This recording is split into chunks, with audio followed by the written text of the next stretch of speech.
On le surnomme le chat. Il est considéré par les autorités françaises comme le chef du clan Yoda. Félix Benguy, dit le chat, c'est son surnom à 3 mandats d'arrêt internationaux émis par la France. Mais qui est Félix Benguy, qui vient d'être extradé vers la France et mis en examen pour importation de substances stupéfiantes en bande organisée? Né en 1990, Félix Benguy est originaire d'Alès, dans le Gard. Il grandit à Marseille et fait plusieurs passages en prison avant ses 18 ans.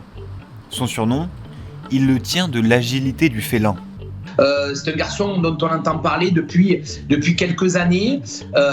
C'est vraiment quelqu'un qui a, il faut le dire ainsi, la tête sur les épaules, extrêmement intelligent.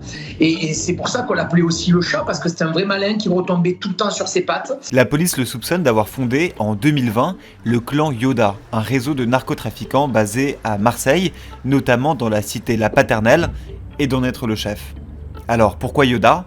Eh bien c'est à cause des tags muraux au nom du personnage de la saga Star Wars qui indiquaient les points de deal du gang.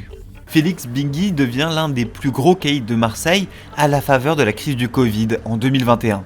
Selon Le Parisien, il est alors l'un des seuls à disposer d'un stock de stupéfiants à vendre et règne bientôt sur de nombreuses cités marseillaises. C'est l'un des plus gros narcotrafiquants français qui dirige une très grosse organisation criminelle à Marseille et ailleurs. Il est accusé d'être l'un des principaux acteurs de la guerre des gangs qui a ensanglanté Marseille en 2023. Ce conflit l'oppose à la DZ Mafia et a causé 49 morts cette année-là, dont plusieurs victimes collatérales. En mars 2024, Félix Benguy est arrêté à Casablanca, au Maroc, après plusieurs mois de cavale.